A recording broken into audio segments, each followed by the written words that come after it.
Pancasila. Perkenalkan, nama saya Andrian Matius dengan NIM G101251358. Perkenalkan, nama saya Ayu Fikri dengan NIM G1011251116. Saya Kain Kedana Dewa dengan NIM G1011251094. Saya Reko Sudi Bawaro dengan NIM G1011251105. Perkenalkan, nama saya dengan NIM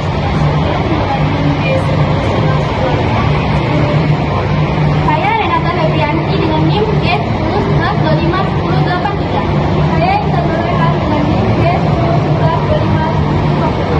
Saya Berita Jelika Sulis dengan NIM G1011251039. Saya Ramon Sandero Baswa dengan NIM G1011251061. Halo semuanya, kami dari kelompok 2 akan menjelaskan tentang tokoh-tokoh politik yang menginspirasi dan juga yang menerapkan nilai-nilai Pancasila. Nah, sebagai pengantar, Pancasila adalah dasar negara dan pedoman hidup bangsa Indonesia. Hal itulah yang menjadi aspek berbangsa dan bernegara. Nah, selanjutnya kita akan menyaksikan apa saja tokoh-tokoh politik yang menginspirasi dan menanamkan nilai-nilai Pancasila. Baiklah, saya akan membahas tentang tokoh Muhammad Mahfud Mahmudi. Muhammad Mahfud Mahmudi adalah tokoh hukum dan pemerintahan yang memiliki integritas tinggi. Beliau tegas dalam memperjuangkan penegakan hukum dan memberantas korupsi. Sikapnya mencerminkan nilai sila kedua dan sila kelima, terutama dalam menegakkan keadilan dan menjaga etika pemerintahan. Keberaniannya membuat beliau dihormati sebagai tokoh yang berprinsip. Sekian dari saya, terima kasih. Halo semuanya, saya akan menjelaskan tentang Insinyur Soekarno. Nah, Insinyur Soekarno ini lahir pada tanggal 6 Juni 1901. Dia merupakan presiden pertama Indonesia dan juga sebagai tokoh penggagas Pancasila. Soekarno memimpin bangsa menuju kemerdekaan melalui kebijakan nasional. Nah, dia juga adalah pembaca proklamasi kemerdekaan, di mana pada tanggal 17 Agustus 1945, yang di mana menjadi hari kemerdekaan bangsa Indonesia. Kinerja beliau mencerminkan nilai-nilai Pancasila, terutama sila ketiga yaitu Persatuan Indonesia, di mana sosok Soekarno menjadi inspirasi melalui visi, keberanian dan juga komitmennya dalam menjaga dan membangun bangsa Indonesia. Soekarno dihormati sebagai bapak proklamator bangsa Indonesia dan juga sebagai simbol perjuangan bangsa Indonesia. Nah, dia wafat pada tanggal 21 Juni 1970. Sekian penjelasan singkat dari saya ucapkan terima kasih. Di sini saya akan menjelaskan tentang tokoh politik Indonesia yang mencerminkan nilai Pancasila, sila keempat, yaitu kerakyatan dipimpin oleh hikmat kesinaan dalam permusyawaratan perwakilan. Di sini saya mengambil tokoh politik Indonesia yaitu Ganjar Pranowo. Ganjar Pranowo adalah Gubernur Jawa Tengah periode 2013 sampai 2023. Beliau dikenal dekat dengan masyarakat dan menerapkan pemerintah berbasis resiprasi, sikap yang tekun dan pelayanan yang sesuai dengan sila keempat yaitu kerakyatan dipimpin oleh hikmat kesinaan dalam permusyawaratan perwakilan. Beliau menginspirasikan karena kepemimpinannya yang merakyat dan merevisasi. Beliau juga masih hidup sampai sekarang dan masih berada di dunia kepolitikan. Beliau juga lahir pada 28 Oktober 1968. Sekian dari saya, terima kasih.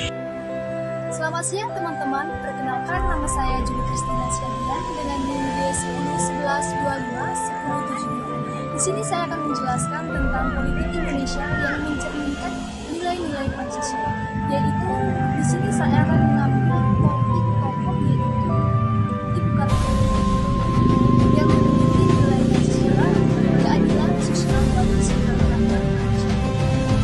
Ibu Kartini merupakan Indonesia, bangsa Indonesia. Walaupun Ibu Kartini merupakan salah satu putri Indonesia yang berasal dari Jawa Tengah, tetapi dia tidak hanya utamakan Pancasila, tetapi beliau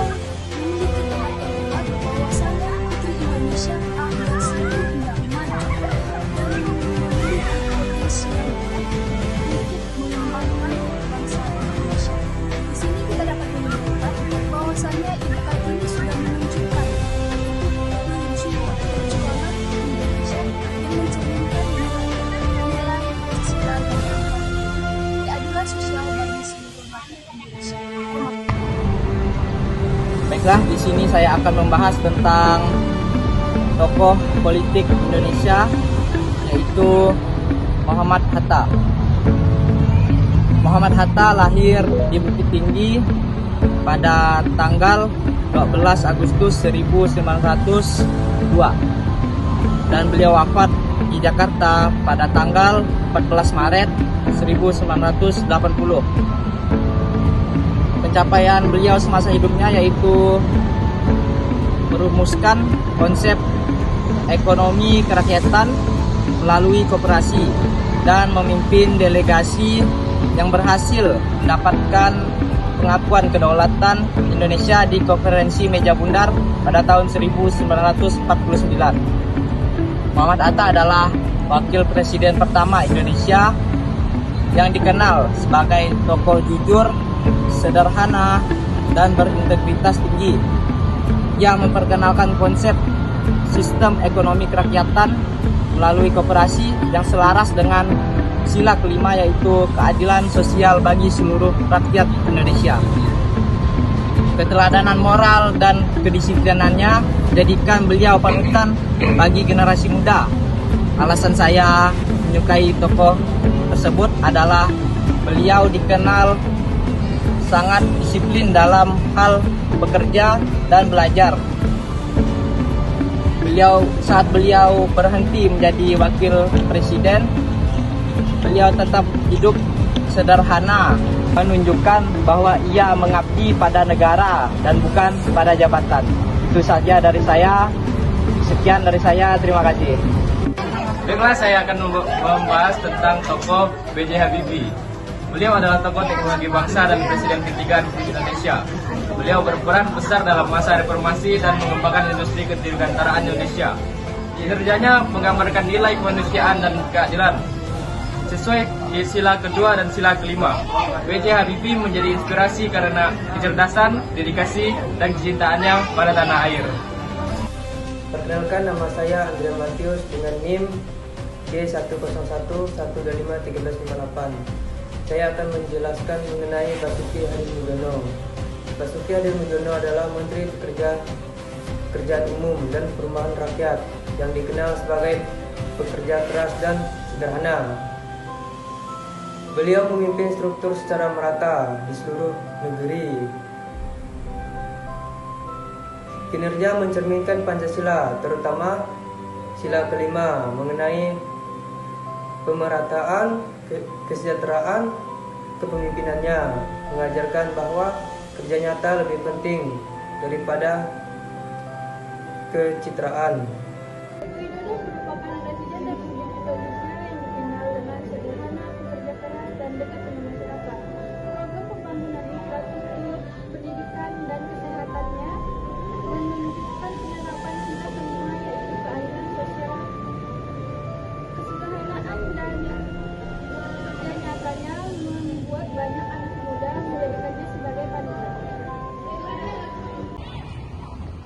Dr. Sri Mulyani Indrawati merupakan Menteri Keuangan yang memiliki integritas tinggi dan profesionalitas yang kuat. Beliau melakukan reformasi keuangan negara dan menegakkan prinsip transparansi. Hal tersebut menunjukkan nilai sila kedua tentang kemanusiaan adil dan beradab, serta sila kelima, keadilan sosial bagi seluruh rakyat Indonesia. Beliau menginspirasikan generasi muda, khususnya perempuan, untuk berani berprestasi. Nah, melalui tokoh-tokoh politik tersebut yang sangat menginspirasi kita semua, baiknya kita sebagai generasi muda, kita menghargai perjuangan para tokoh politik tersebut dengan cara terus belajar dan mengamalkan nilai-nilai Pancasila di lingkungan kita sehari-hari. Sekian dari kelompok kami ucapkan terima kasih.